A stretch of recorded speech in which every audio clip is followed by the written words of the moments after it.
Bonjour à tous, bienvenue sur ma chaîne YouTube, j'espère que vous allez bien. Alors aujourd'hui, on va parler des runners, voilà, pour ceux qui sont dans ce parcours flamme jumelle, ce parcours particulier, voilà, de flamme jumelle. Alors on va parler du runner, des caractéristiques du runner et voilà, pourquoi le runner fuit. Pourquoi la fuite, vous allez comprendre pourquoi le runner fuit. C'est une question de toute façon qui revient à partir du moment où vous prenez conscience que vous êtes dans ce parcours de flamme jumelle. C'est vraiment cette question qui vous hante en tout cas. Pourquoi il ou elle m'a abandonné, voilà. Si vous êtes chaser, vous allez bien sûr prononcer ce mot, il m'a abandonné, alors que on s'aimait à la folie et il m'a laissé, ou elle m'a laissé. Alors, j'avais déjà fait la vidéo concernant le chaser, expliquer un peu le fonctionnement du chaser. Le chaser, il est porteur de la blessure d'abandon. Donc, toujours le besoin, en tout cas, voilà, le chaser, il a besoin d'être aimé, il demande de l'amour, il a besoin d'amour, il ne supporte pas d'être seul, que ce soit voilà, au niveau sentimental ou même relationnel, voilà, familial, il a toujours besoin de montrer le meilleur de lui-même, le chaser. Il a toujours besoin de, voilà, d'en donner plus, de faire toujours au mieux pour être aimé, voilà, parce qu'il a peur d'être abandonné, il a peur d'être seul, le chaser. Alors que le runner, lui, est porteur de la blessure du rejet, principalement. Donc voilà, c'est vraiment cette blessure qui va prendre toute la place chez le runner. Et pareil, ça va commencer donc dès le début, dès la conception, dès le plus jeune âge. Ça sera un enfant en tout cas qui aura déjà, qui va vivre le rejet dès son plus jeune âge. Alors souvent, un des deux parents ne le voulait pas, n'était pas, alors c'est un enfant qui n'était pas désiré, qui n'a pas été désiré de l'un des deux parents, ça peut être la mère ou le père, et voilà, on va lui faire sentir ça durant toute son enfance. Il va grandir en se sentant rejeté toujours d'un des parents en général. Il sera, voilà, alors humilié, alors c'est pas de l'humiliation, c'est vraiment du rejet, donc il va sentir que par exemple son père ne voulait pas de lui et que il le mettra toujours plus bas que terre, parce que voilà, il va lui faire sentir à cet enfant qu'il n'est pas le bienvenu. Tout simplement, par exemple, s'il a d'autres frères et sœurs, il sentira bien la différence entre les autres. Il sentira bien que lui, c'est celui qui est rejeté, voilà, au milieu de tout ça. Il va grandir avec bien sûr ce sentiment de ne pas être aimé, d'être rejeté, de ne pas être à la hauteur, voilà. Et qu'est-ce qui se passe? Alors c'est des personnes qui vont grandir avec cette blessure, bien entendu. Et ils auront toujours tendance à fuir, c'est-à-dire que quand ils vont se retrouver face à une situation compliquée, ils vont prendre la fuite, voilà, pour ne pas se casser la tête tout simplement, pour éviter ils vont fuir avant d'être rejetés. C'est vraiment un fonctionnement en tout cas qu'ils ont mis en place dès leur plus jeune âge. Voilà, ils fuient. Ils vont avoir le besoin aussi toujours d'être admirés quand même des autres. Ils vont avoir tendance à se focaliser sur leur réussite sociale. Hein. Voilà, parce qu'ils ont tellement été rejetés qu'ils ont un besoin de montrer qu'ils peuvent réussir, qu'ils peuvent y arriver, que c'est devenu de bonnes personnes, que voilà, toujours le besoin en tout cas de briller quelque part. Alors on retrouve aussi chez des runners hein, des personnes parfois introverties, assez timides. Hein, elles restent dans leur coin, elles sont discrètes, hein, mais toujours hein, avec cette envie de réussite, parce que c'est comme s'ils ont de la rage à l'intérieur d'eux. Hein, c'est voilà, ma mère ou mon père m'ont toujours rejeté, j'ai pas été aimée, ils me voilà, traité de bon à rien. Eh ben non, aujourd'hui je leur ai prouvé que j'ai pu réussir, que je suis devenue quelqu'un malgré qu'on m'a rejeté. Hein, voilà, le runner, il a vraiment ce fonctionnement, c'est sa plus grande blessure, le rejet. Alors le runner, qu'est-ce qui se passe? Il va souvent se retrouver dans des relations sentimentales où il ne va pas forcément être amoureux totalement. Il gardera toujours, il se met en protection. Alors il ne va pas aller vers une personne où il prendra le risque de tomber complètement amoureux et prendre le risque de se faire rejeter, parce qu'il se dit, bon, même si cette personne de toute façon, elle m'éjecte hein, de sa vie, c'est pas grave, voilà, moi j'étais pas totalement amoureux, donc c'est vraiment ça, hein. Ça en tout cas c'est les témoignages, là moi je vous parle par rapport à tout ce que j'ai pu déjà recevoir comme témoignage de runner. Hein. C'est important, je ne suis pas là en train de parler de choses que voilà, je raconte comme ça pour vous faire plaisir. C'est vraiment des témoignages et c'est ce que j'ai constaté vraiment le plus souvent, très souvent même chez le runner. C'est des personnes qui fuient, ils vont vers le facile, ils vont vers la simplicité pour ne pas se blesser, pour ne pas prendre le risque d'être rejetés. Et ils ont toujours besoin d'être au-dessus quelque part. Hein. Voilà, donc on prend pas le risque de se faire rejeter, parce que moi de toute façon voilà, hein, si ça ne marche pas, pouf, je fuis. Hein, je vais pas aller contrairement au chaser. Le chaser, lui, s'il se sent abandonné, s'il sent que l'autre commence à s'éloigner, le chaser, qu'est-ce qu'il fait? Étant donné qu'il a la blessure d'abandon, hein, il est dans une dépendance affective, lui, il va chercher à comprendre, mais pourquoi? Qu'est-ce qui se passe? Qu'est-ce que tu as? Et pourquoi tu t'éloignes? Et pourquoi c'est terminé? Et voilà, toujours le besoin d'être en contact, toujours le besoin d'essayer de voir l'autre. Voilà, non, le runner, lui, il est dans la fuite, c'est vital, il se met en protection, c'est un fonctionnement qu'il a, et quand ça ne va pas, c'est compliqué, hop, je fuis. Comme ça, je ne prends pas le risque de souffrir. Et alors, qu'est-ce qui se passe quand le runner, il est face à son jumeau? Alors bon, contrairement au chaser, le chaser en règle générale, c'est l'âme éveillée. Donc c'est le chaser qui sera éveillé en premier. Mais le runner, hein, lui, bien sûr, quand il vous a retrouvé, quand il vous a rencontré, il a senti qu'il y avait quelque chose de très puissant entre vous. Hein. Il est captivé par son chaser, il est complètement admiratif, en admiration face à son chaser. Et qu'est-ce qu'il va se dire en premier? Ça, c'est peut-être des choses qu'il ne vous dira pas, le runner, mais dans sa tête, en tout cas, c'est ce qui se passe. Voilà, cette personne-là, elle est trop bien pour moi.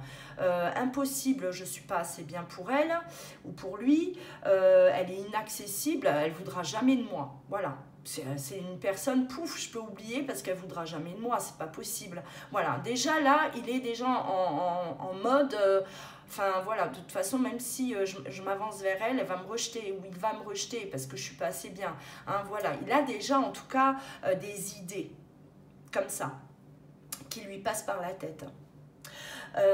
Et donc, hein, on avance dans la relation, vous vous réunissez approfondissez, vous vous mettez ensemble, vous démarrez votre lune de miel, donc bah ouais, il se laisse emporter, il se laisse embarquer, ça sera court bien entendu, vous le savez très bien que la lune de miel chez les flammes jumelles, ça dure jamais longtemps, hein, c'est toujours très très bref, à un moment donné, bah, le runner, qu'est-ce qui se passe? Le runner, il va commencer à avoir des angoisses, à se dire c'est trop beau pour être vrai, c'est pas pour moi. Cette personne, à un moment donné, elle va me faire du mal. Cette personne, elle va me faire souffrir. Cette personne, elle va me quitter parce que je ne suis pas assez bien pour elle. C'est pas pour moi, c'est trop beau pour moi. Attention, danger. Attention, danger. Voilà. Et là, c'est la grosse alarme hein, qui clignote là chez le runner. Et c'est vital. Hein. Quand je dis que c'est vital, la fuite pour le runner, c'est vraiment ça. Parce qu'il a l'impression que si il reste auprès de son chaser, attention, il va souffrir. Il va se faire rejeter à un moment donné. Hein. Et ça, c'est chez tous les runners.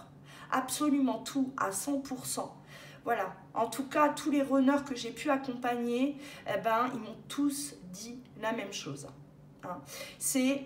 Cette personne, elle est trop dangereuse pour moi, elle va me faire du mal, ça va pas le faire, je vais souffrir, elle va me rejeter parce que je ne suis pas à la hauteur, elle est beaucoup trop bien pour moi et à un moment donné, ben ouais, elle va plus vouloir de moi, elle va me rejeter et ben, qu'est-ce qu'il fait?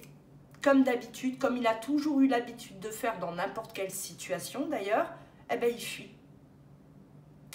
Il fuit et au moment où il fuit, eh ben ouais, il a des idées, voilà, hein, je savais que cette personne elle allait me faire souffrir, je savais que cette personne a été dangereuse pour moi et j'ai eu raison de j'ai eu raison de fuir, voilà, c'est trop douloureux, c'est trop fort, entre nous c'était beaucoup trop fort, je peux pas,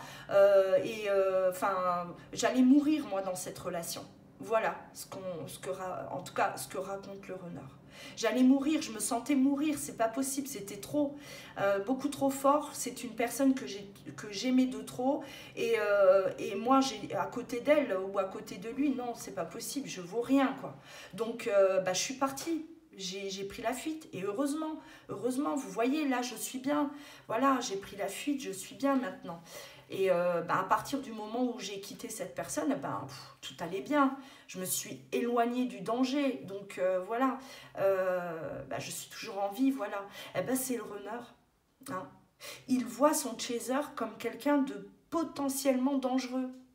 Mais vraiment, dangereux. C'est le mot en tout cas qui revient très très souvent dans le langage du runner. Hein. C'est une personne qui est dangereuse pour moi. Et puis c'est une personne, de toute façon, hein, j'en suis sûre qu'elle m'aimait pas. Elle faisait semblant, elle en faisait de trop. Oui, elle en faisait de trop parce que le chaser, de toute façon, il en fait de trop. Le chaser, étant donné que lui, il a peur d'être abandonné, qu'est-ce qui se passe? Hein, il veut toujours faire le maximum pour son runner. Donc lui, il va en faire de trop. Voilà. Trop gentil, on essaye d'être le plus beau, la plus belle possible pour son runner et on essaye de se donner à fond pour le runner parce que on a tellement peur que le runner il nous abandonne. Vous imaginez un peu le déséquilibre? Alors vous avez le chaser, il a peur, il s'accroche au runner, il a peur que le runner l'abandonne. Vous avez le runner qui est fou amoureux hein, de son chaser, mais lui il fuit parce qu'il a peur que son chaser le rejette. Alors, inévitablement, qu'est-ce qui se passe? La séparation. Inévitablement. Alors, pendant cette lune de miel, hein, sachez que voilà, vous allez vivre des moments magiques, hein, où vous êtes complètement déconnecté de la réalité, où il n'y a que vous qui compte, vous, hein, vous deux. Vous êtes là, vous êtes vraiment dans votre bulle, vous avez l'impression d'être seul dans une île déserte. Hein. Il n'y a plus rien autour de vous qui existe, il n'y a que vous deux. Mais à un moment donné, et très très vite, eh ben, vous allez, il y a toutes les peurs qui vont remonter à la surface, les blessures. Donc vous, le chaser, la blessure d'abandon, vous, le runner, la blessure du rejet. Vous prenez ça en pleine face à un moment donné. Et donc ça se passe quelques heures, quelques jours avant la séparation. Où vous allez voir que le runner, ça y est, il prend la fuite. Vous allez le sentir dégringoler, vraiment, c'est le mot. Il commence, vous sentez qu'il essaye en tout cas de vous éviter. Alors que quelques heures auparavant, vous étiez tous les deux vous étiez accrochés tels des siamois.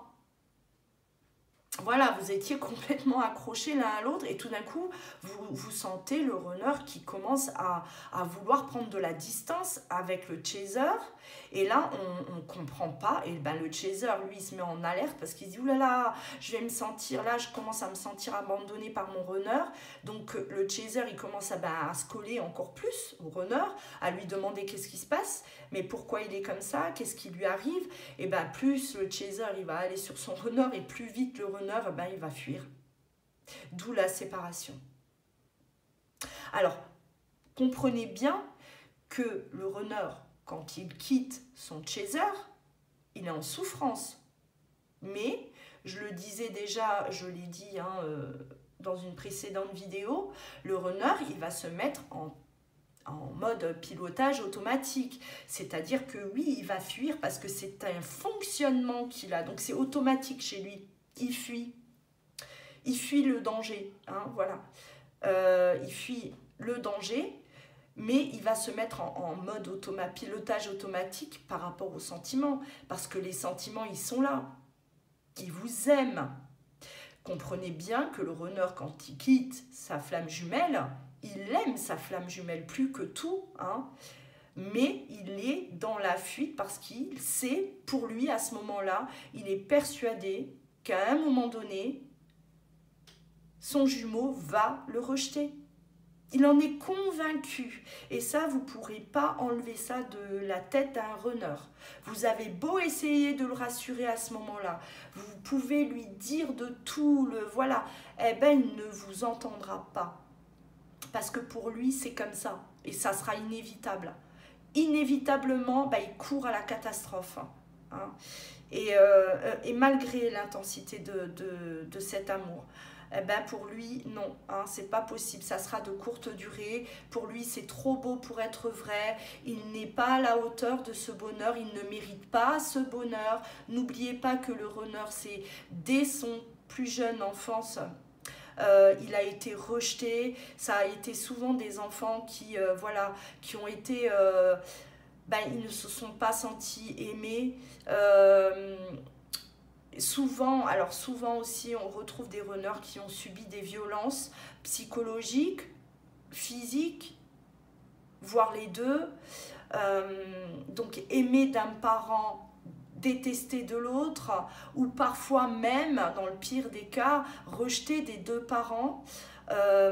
Voilà, c'est quand même des personnes qui ont une très très grosse blessure en eux et forcément qu'est-ce qui se passe? Dans cette incarnation ils vont vivre leur parcours de flamme jumelle parce que justement ils doivent guérir cette blessure du rejet.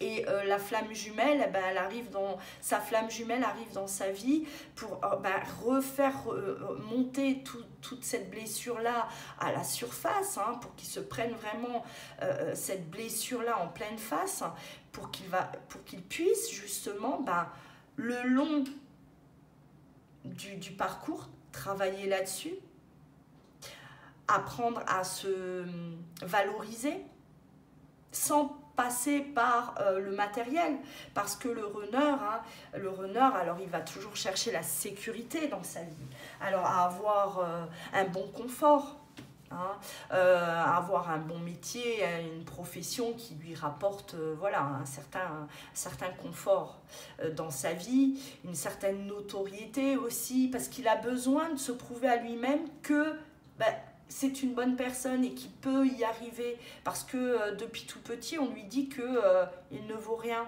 et on ne l'aime pas et on le rejette. Alors lui, dans son adulte, hein, il va avoir besoin de reconnaissance, mais toujours dans la fuite. Alors, qu'est-ce qui se passe quand le runner, on va en parler aussi, quand le runner vous quitte et va vers une tierce personne. Parce que voilà, bon, c'est connu hein, que le runner, souvent, même très très souvent, le runner se tourne vers une tierce personne.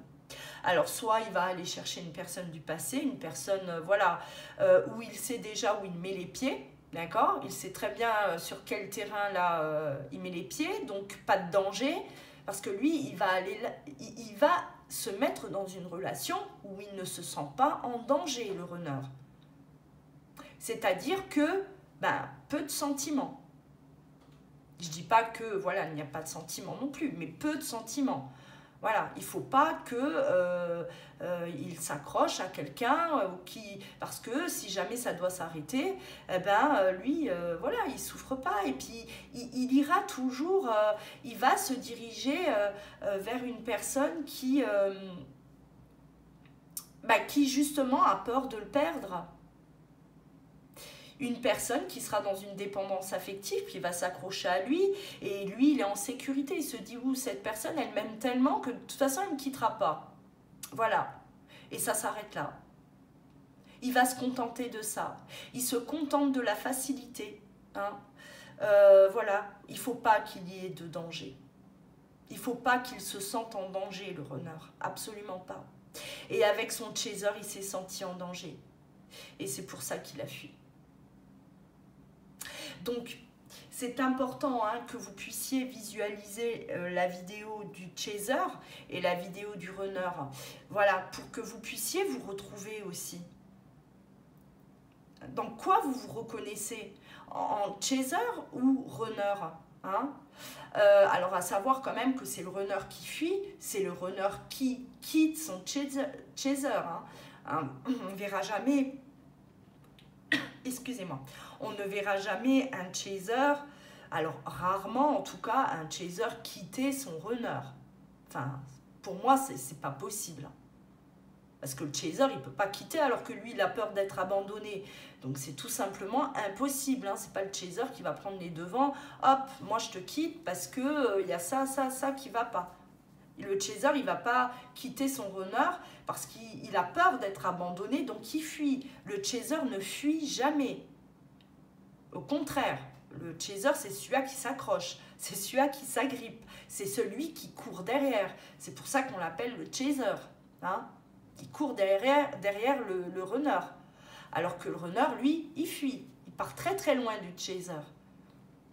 C'est, voilà, hein, le plus loin possible. Je ne veux plus te voir, plus t'entendre. T'es dangereuse ou t'es dangereux pour moi. Voilà, c'est le fonctionnement. Donc, c'est important hein, que vous puissiez vous reconnaître si vous avez des doutes. Hein, dans quel... voilà, est-ce que vous êtes chaser ou runner? Mais après, c'est simple. Hein, le runner, c'est celui qui vous a quitté. Donc, si vous êtes la personne qui a été abandonnée, donc logiquement, vous êtes chaser. Alors, après...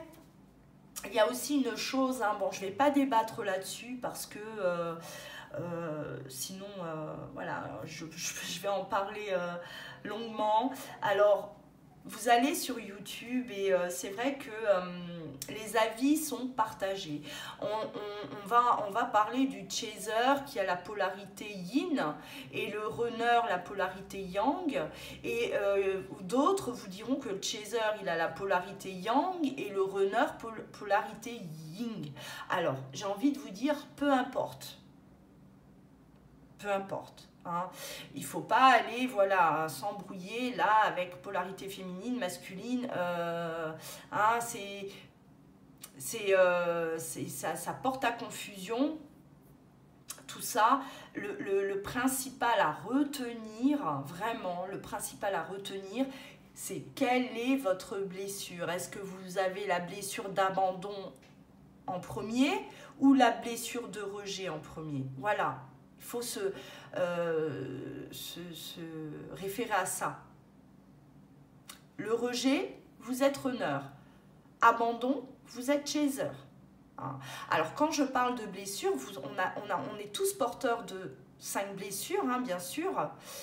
Mais celle qui est vraiment mise en avant dans le parcours flamme jumelle, c'est l'abandon et le rejet. Si vous avez d'autres blessures qui prennent toute la place, notamment celle de, voilà, de la trahison, d'humiliation, si c'est ça qui arrive vraiment là en premier, c'est que vous n'êtes pas dans un parcours flamme jumelle. Voilà, ça c'est important aussi de retenir, hein, c'est important.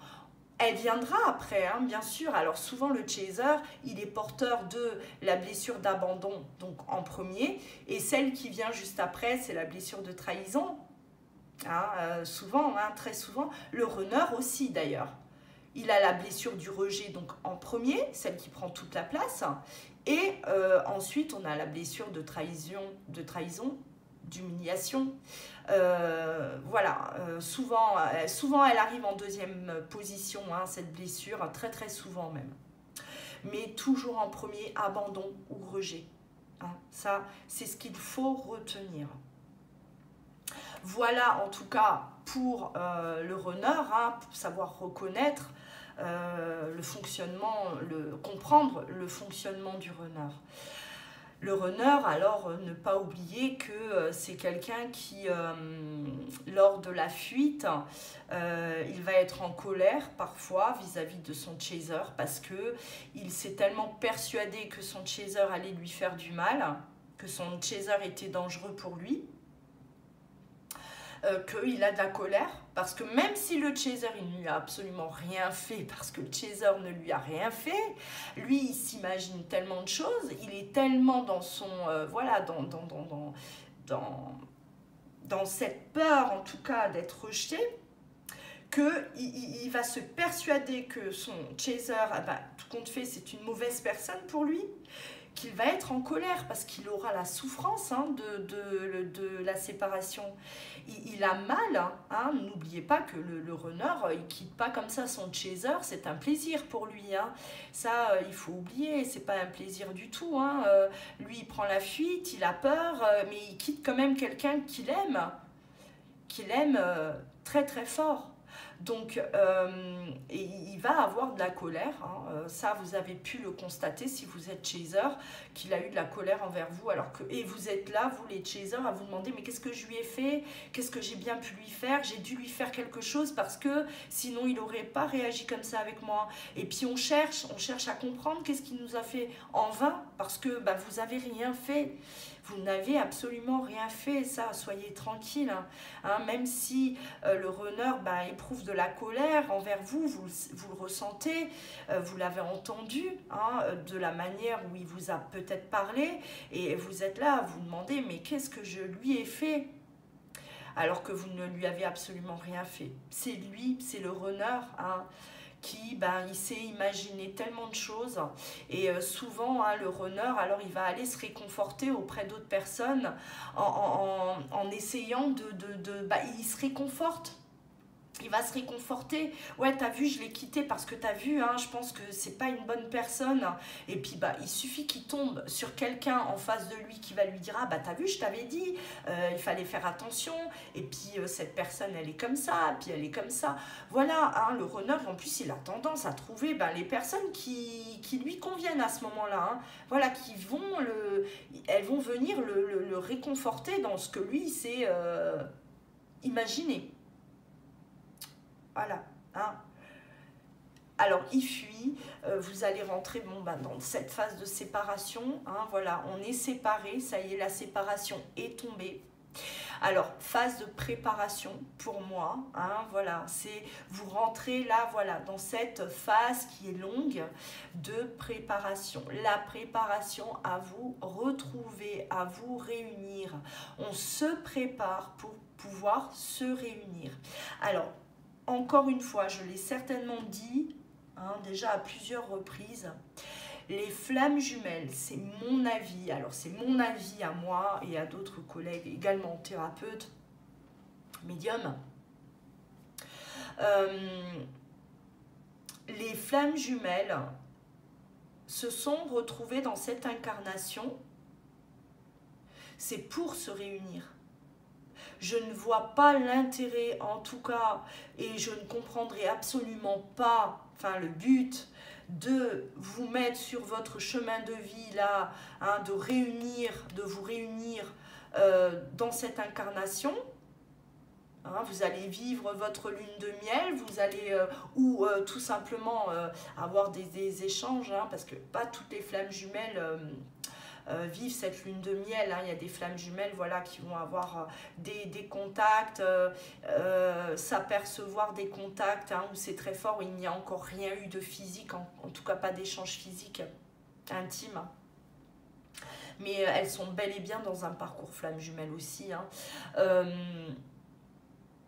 Je ne vois pas l'intérêt, en tout cas, de vous avoir là mis l'un en face de l'autre, vous faire vivre ça, ressentir tout ça, vous reconnecter l'un à l'autre, pour ensuite vous séparer et plus rien.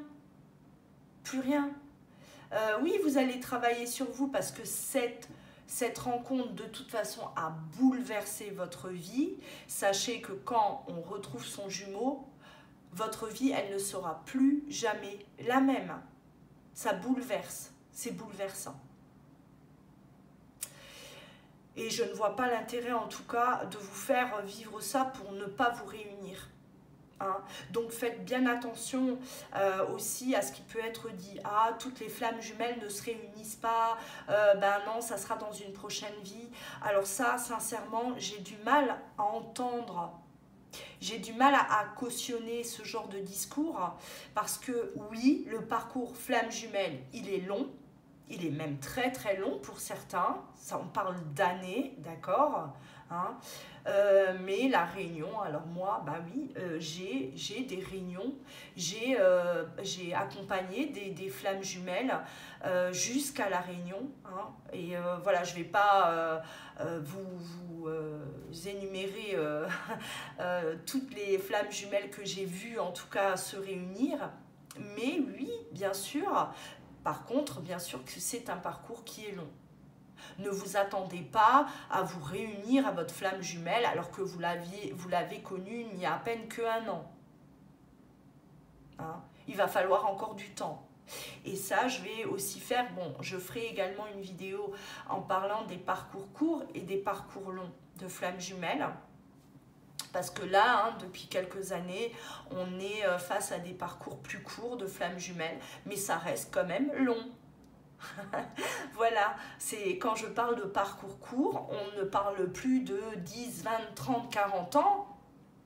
On va parler de, 2, 3 ans, c'est 3, 4 ans même, voilà. On est dans des parcours plus courts. Mais ça reste quand même en années, on n'est pas sur des mois. Hein. Et ça, il faut l'accepter, parce que tout ça, il faut accepter hein, que vous êtes embarqué dans ce parcours qui est merveilleux. Ayez de la gratitude si vous vivez ce parcours.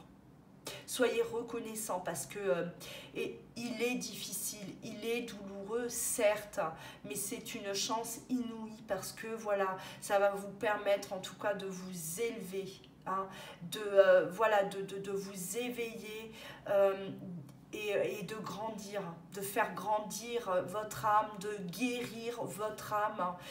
Ça reste un parcours spirituel, ça reste un parcours qui est très exigeant, oui. C'est vrai, où on vous demande d'être patient, on vous demande de travailler sur vous parce qu'en plus vous n'avez pas le choix parce que tout ce que vous allez vivre, ça va vous faire travailler sur vous malgré tout, malgré vous. Même si vous êtes dans la résistance et que vous essayez de faire abstraction, non, parce que vous aurez des événements dans votre vie qui vont faire... que vous travaillez sur vous, vous n'avez pas le choix. Et plus vous allez avancer dans le parcours, et plus vous allez comprendre des choses, et comprendre surtout le parcours de flamme jumelle. C'est un voyage qui est merveilleux, un voyage qui est magnifique. La finalité, elle est splendide. Voilà. Même si, oui, être séparé de son jumeau, c'est une torture. Surtout au début, mais après, voilà, une fois que vous commencez vraiment à vous éveiller, à comprendre ce qui vous arrive, vous allez voir que vous allez vivre ça le plus sereinement possible. Voilà. Alors, je ferai d'autres vidéos, hein, sur le parcours flamme jumelle. Je vais préparer également une vidéo concernant la séparation, hein, comment elle se déroule cette séparation et les suites, le après séparation. Voilà comment le chaser réagit, comment le runner réagit lui de son côté. Et je ferai également bien sûr des vidéos, hein, pour vous parler de la réunion également, des retrouvailles de la réunion, vous expliquer comment ça se passe à ce moment-là, comment vous réagissez et dans quel état vous êtes tous les deux au moment des retrouvailles. Voilà, donc n'hésitez pas, hein, dans les commentaires, si vous avez des questions, voilà, n'hésitez pas à me poser vos questions, que ainsi je pourrai y répondre lors de mes vidéos, voilà, pour essayer vraiment de vous guider au maximum, de vous accompagner durant ce parcours et de vous faire vivre ça en tout cas au mieux, parce que c'est un parcours, on n'est pas dans un parcours de torture, hein, il faut enlever ça de sa tête parce que ce n'est pas vrai, c'est un grand cadeau, hein, c'est une chance inouïe d'avoir trouvé son jumeau, de vivre ça dans cette incarnation. Si vous vivez ça aujourd'hui, hein, si vous êtes dans ce parcours de flamme jumelle, c'est que vous êtes déjà de vieilles âmes, que vous avez déjà assez cheminé, vous avez déjà assez, on va dire, enduré de choses. Vous avez un parcours qui est très long déjà derrière vous, hein, et que certainement vous arrivez à votre dernière vie, votre dernière incarnation en tout cas. Et d'où l'importance de s'éveiller au maximum dans la matière, dans la 3D, et de se réunir bien sûr à son jumeau, hein. C'est votre but de toute façon, vous n'avez pas le choix, vous devez vous réunir à votre jumeau. Voilà, peu importe le temps que ça met, peu importe la souffrance, hein, que vous allez traverser, vous devez vous réunir. En tout cas, voilà, ça c'est quelque chose qu'il faut retenir, c'est important. Mes belles âmes, je vais vous laisser, hein, on se retrouve de toute façon très bientôt pour d'autres vidéos concernant le parcours flamme jumelle. En attendant, prenez bien soin de vous, je vous embrasse, à très bientôt.